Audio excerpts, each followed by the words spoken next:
Fatima Shirazi homemade product इस्तेमाल करने से 1 मंथ में 10 kg तक आप अपना वजन कम कर सकते हैं।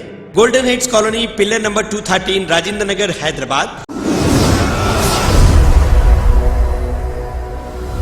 सच न्यूज के बैन अल-अक़वामी खबरनामे में आप सबका इस्तकबाल है। आज की सबसे बड़ी खबर आ रही है कनाडा से, जहां पर कनाडा में प्रदर्शनकारियों यानी प्रोटेस्टर्स को घोड़ों के पैरों तले कुचला गया। वैक्सीन को लेकर 22 दिन से प्रोटेस्ट कर रहे लोगों पर पुलिस की सख्ती, इसमें 100 लोग गिरफ्तार भी हो गए हैं। में 3 कॉलेज बंद होने से परेशान हिंदुस्तानी स्टूडेंट्स के लिए दूतावास ने एडवाइजरी जारी की है। स्टूडेंट्स के बकाया फीस न भरने को कहा गया है। कॉलेज की लीगल स्टेट्स की जाँच की सलाह भी दी है। 22 दिन पहले बार ऐसा हुआ है जब कनाडा सरकार इसे कुचलने की कोशिश में लगी। उसके लिए प्रधानमंत्री जस्टिन ट्रूडो ने पहले ही इमरजेंसी लगाने की अनाउंसमेंट कर दी। बात नहीं बनी तो घोषणा के तीसरे दिन फिर ट्रक ड्राइवर्स के फ्रीडम कॉन्वॉय को हटाने के लिए वक्त बंद वाहनों और घुड़सवार जवान छोड़ दिए गए। उन्हें 100 से ज्यादा लोगों को गिरफ्तार कर लिया है। सरकार के इस कड़े रुख के बावजूद प्रोटेस्टर्स हटने को तैयार नहीं है। जब प्रोटेस्टर्स ने हटने से मना कर दिया तो दंगा रोधी पुलिस ने पेपर स्प्रे और आंसू गैस के गोले छोड़े। इसके बाद सड़क जाम करने वाली ट्रकों की कुछ कतारें हटा दी गयी। आंदोलन के तीसरे दिन पुलिस ने ट्रक ड्राइवर्स के लीडर पैट किंग को हिरासत में ले लिया है। बता दें कि पुलिस ने प्रोटेस्टर्स का सपोर्ट रोकने के लिए 100 चौकियों का घेरा बनाया, जहां से गुजरने वाले हर वाहन की इंस्टेंट चेकिंग होगी।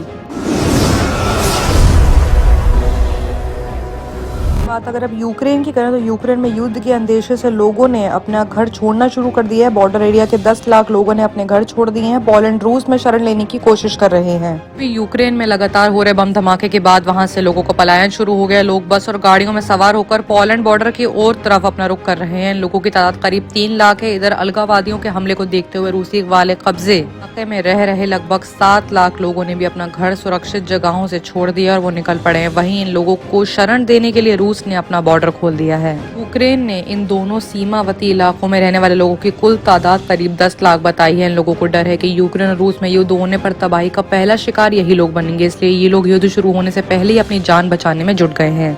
ऐसे में रूस ने भी अपने इलाके पर इमरजेंसी लगाई है। यूक्रेन से भारी तादाद में लोगों को पलायन को देखते हुए रूस ने अपने इलाके में इमरजेंसी की अनाउंसमेंट कर दी। हालांकि रूस ने अपने लोगों को घर की वापसी के लिए 400 सैनिक और 150 गाड़ियों की तैनाती भी की है।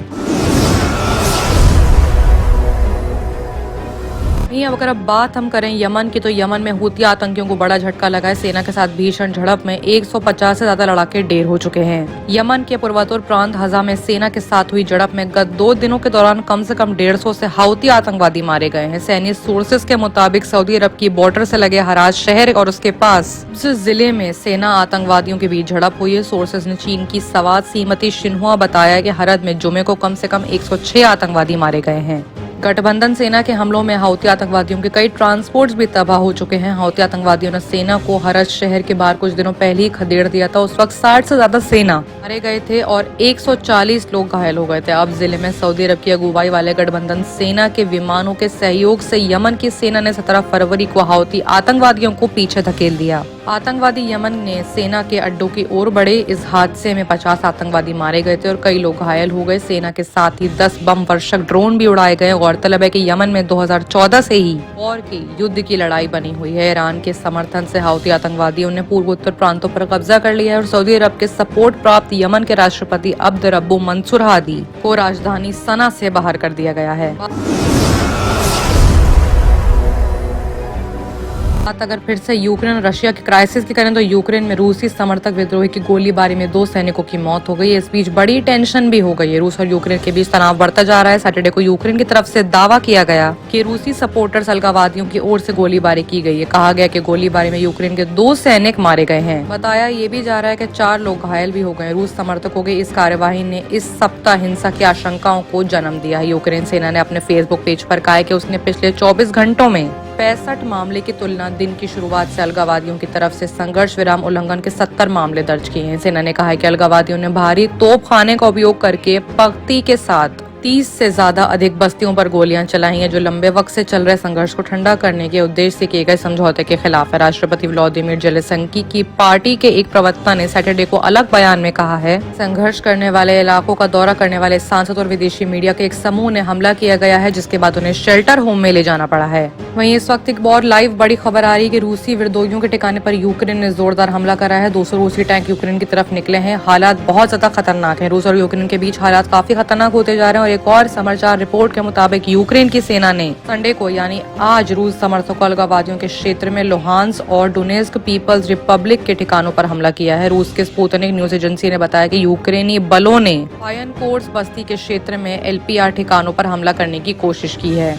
रूसी एजेंसी के मुताबिक यूक्रेन के सैनिकों ने रूस समर्थक विद्रोहियों के ठिकाने पर हमला करने की कोशिश करी और इस हमले में 5 इमारतें पूरी तरह से तबाह हो गईं और कई नागरिकों के मारे जाने की खबर भी आ रही है। इसी बीच डोनेस्क पीपल्स रिपब्लिक ने यूक्रेनी बलों पर महत्वपूर्ण नागरिक ठिकानों पर गोलीबारी का इल्जाम लगाया है। हिंदुस्तान समाचार एजेंसी AI ने रूसी समाचार एजेंसी स्पुतनिक की रिपोर्ट के हवाले से खबर दी है कि डोनेस्क पीपल्स रिपब्लिक ने पिछले 24 घंटों में यूक्रेनी सेना पर 82 बार संघर्ष विराम उल्लंघन का इल्जाम लगाया है।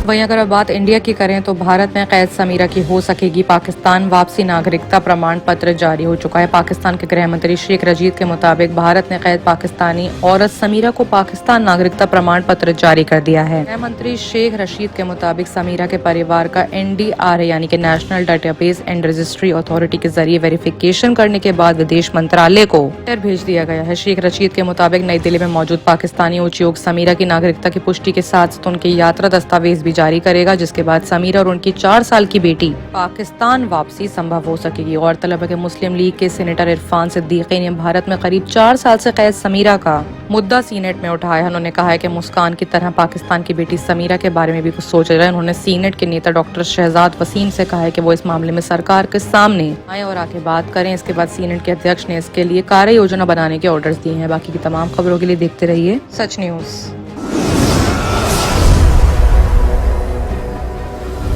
फातिमा शिराजी होममेड प्रोडक्ट इस्तेमाल करने से 1 मंथ में 10 kg तक आप अपना वजन कम कर सकते हैं।